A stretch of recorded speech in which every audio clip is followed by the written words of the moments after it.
अस्सलाम वालेकुम, मैं हूं फैसल तारड़। इस वक्त पाकिस्तान और सऊदी अरब को लेकर और सऊदी अरब और इसराइल को लेकर इंतहाई कंफ्यूज कर देने वाले हालात हैं। इस इशू पे अब जब आप बात सुनते हैं तो आधे तो वो लोग हैं जो पागल हो चुके हैं या पागल हो जाएंगे या पागल होने वाले हैं। एक यूट्यूबर की वीडियो देखते हैं, खबर होती है जी ताल्लुकात नॉर्मल हो चुकी हैं, कहा था ना ताल्लुकात नॉर्मल हो जाएंगे। फिर उसी यूट्यूबर की वीडियो आती है जी मुलाकात नहीं हो सकी, ताल्लुकात बिगड़ चुके हैं। फिर से खबर आती है जी ताल्लुकात अच्छे हो चुके हैं। फिर से वज़ीर आज़म पाकिस्तान का बयान आता है जी हमारे ताल्लुकात ख़राब ही नहीं थे। फिर सदर पाकिस्तान ख़ताब करते हैं, कहते हैं जी सऊदी अरब के साथ जो हमारा रिश्ता है वो तो किसी के साथ नहीं है। फिर दफ्तर खारजा की ब्रीफिंग होती है, वो कहते हैं जी सऊदी अरब की बात कर रहे हैं, उनके साथ ताल्लुकात ख़राब ही नहीं थे। जब ख़राब ही नहीं थे तो बात क्या करें। फिर आज शाह महमूद कुरैशी साहब का बयान आता है कि कहते हैं आपको अंदाज़ा नहीं है हमारे सऊदी अरब के साथ कितने अच्छे ताल्लुकात हैं। और यही शाह महमूद कुरैशी चंद दिन पहले कहती हैं कि सूरत हाल यहाँ तक पहुँच चुके हैं कि सऊदी अरब बोलते नहीं है मसला कश्मीर पे, और हम अलहदा से ब्लॉग बनाने लगे हैं, अलहदा से इजलास बुलाने लगे हैं।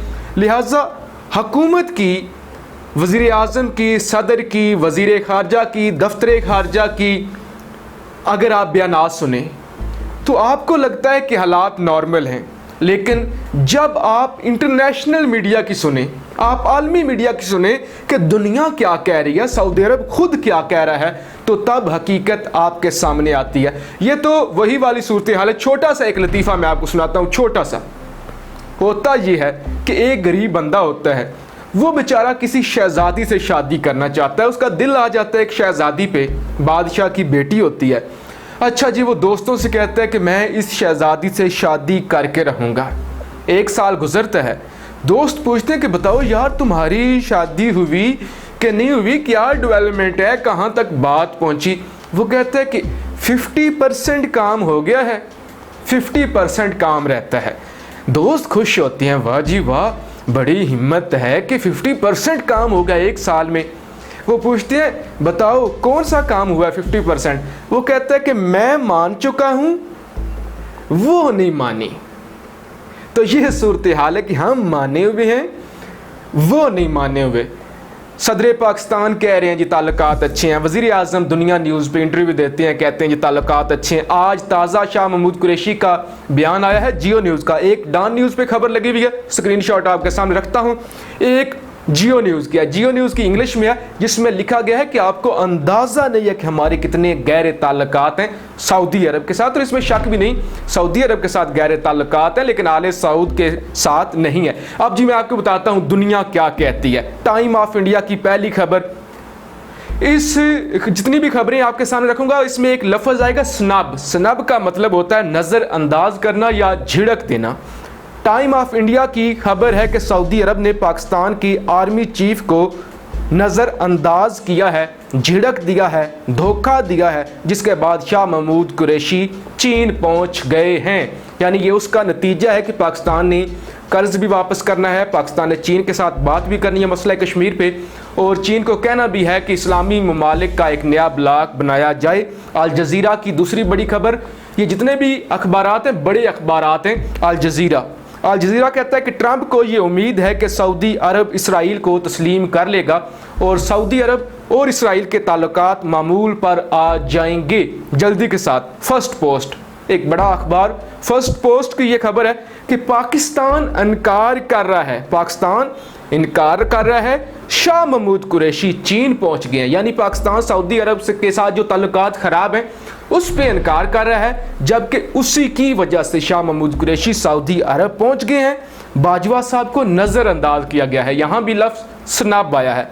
बाजवा साहब को भी सऊदी अरब ने नज़रअंदाज किया है और नई नई कहानियाँ घड़ी जा रही हैं, नई नई कहानियाँ पाकिस्तान की जानिब से सुनाई जा रही हैं कि ताल्लुकात अच्छे हैं जी, गहरे ताल्लुकात हैं, हिमालय से ऊंचे हैं, माउंट एवरेस्ट से ऊंची हैं, K2 से ऊंचे हैं, इतने अच्छे ताल्लुकात हैं। हालांकि बाजवा साहब को भी लिखती हैं कि नज़रअंदाज किया है सऊदी अरब ने, क्योंकि ना तो कोई अलामिया आ सका, ना कोई तस्वीर आ सकी, ना ही कोई बयान आ सका।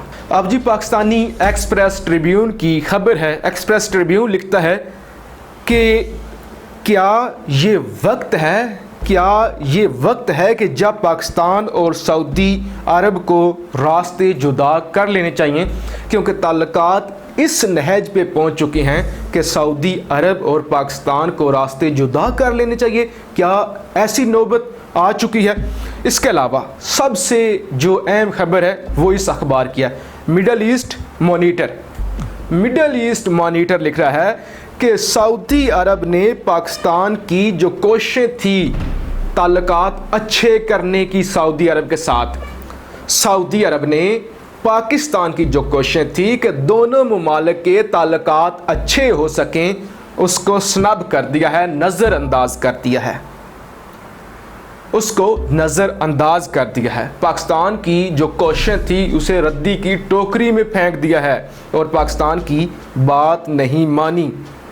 फाइनेंशियल टाइम्स की खबर, इतनी रिसर्च आपके सामने कोई नहीं रखेगा, छोटी सी खबर लाते हैं, 20-20 मिनट बोलते हैं, झूठ सुनाते हैं और निकल जाते हैं। फाइनेंशियल टाइम्स की खबर, यूएस का जो सबसे बड़ा टारगेट है वो ये है कि सऊदी अरब और इसराइल के ताल्लुकात को स्मूथ करना। सबसे बड़ा जो यूएस के पास इस वक्त टारगेट है वो ये है कि किसी ना किसी तरह ताल्लुकात बेहतर किए जाएं सऊदी अरब के और इसराइल के। लिहाजा ये जितनी भी मैंने आपके सामने खबरें रखी आलमी मीडिया की, इनसे ज़ाहिर ये होता है कि पाकिस्तान तो कह रहा है कि ताल्लुकात अच्छे हैं, हिमालय से ऊंचे हैं, माउंट एवरेस्ट से ऊंचे हैं, समंदरों से की गहराइयों से गहरे हैं, लेकिन असल सूरत हाल कुछ और है। सऊदी अरब ने पाकिस्तान को नज़रअंदाज किया है, पाकिस्तान से पैसे मांगे हैं, कर्जा वापस मांगा है। शाह महमूद कुरैशी मसला कश्मीर पे, लद्दाख पे, फिर पाक चाइना दोस्ती पे, फिर जी जिनपिंग के दौरे पे और कर्ज़ लेने के लिए चीन गए हुए हैं ताकि सऊदी अरब को कर्ज़ वापस किया जा सके। जहाँ तक वज़ीर आज़म की बात है, उन्होंने कहा है कि हम चीन के साथ अब चलेंगे, अब हमारा मुस्तकबिल चीन के साथ है, सऊदी अरब के साथ हमारे ताल्लुकात अच्छे हैं, सबकी अपनी अपनी फॉरेन पॉलिसी है, जैसे भी कोई चले। तो उनका बयान भी गलत नहीं था। अब आप मेरी वीडियो देखने के बाद उन पर तनकीद मत करें। उनके कहने का मकसद ये था कि सऊदी अरब अब अपनी मर्ज़ी से चल रहा है, हम अपनी मर्ज़ी से चलेंगे। हर मुल्क को हक है कि वो अपनी फॉरेन पॉलिसी बनाएं, लिहाजा अब हम अपनी मर्ज़ी से चीन के साथ चलेंगे, तुर्की के साथ चलेंगे, ईरान के साथ चलेंगे, मलेशिया के साथ चलेंगे। लिहाजा उनका बयान इतना सादा नहीं था। उनके कहने का मतलब ये था कि सऊदी अरब या जो भी मुल्क अपनी मर्ज़ी से चलना चाहते हैं तो चलें, हम भी अब अपनी मर्ज़ी से चलेंगे। तो मुझे उम्मीद है आपकी कन्फ्यूजन दूर होगी। आप तो मतलब तंग आ गए होंगे, बंदे का दिल करता है या तो मैं मोबाइल तोड़ दूं या लैपटॉप तोड़ दूं या इस बंदे का सर तोड़ दूं जो वीडियो बना रहा है कि कभी खबर आती है ये हो गया, कभी ये हो गया, कभी ये हो गया, ऐसे बयानात बदलते हैं। तो मैंने आपके सामने आलमी मीडिया के हवाले से मुकम्मल सबूतों के साथ जो सूरत हाल थी आपके सामने रखी है। अपनी राय का इजहार ज़रूर कीजिएगा। पाकिस्तान जिंदाबाद।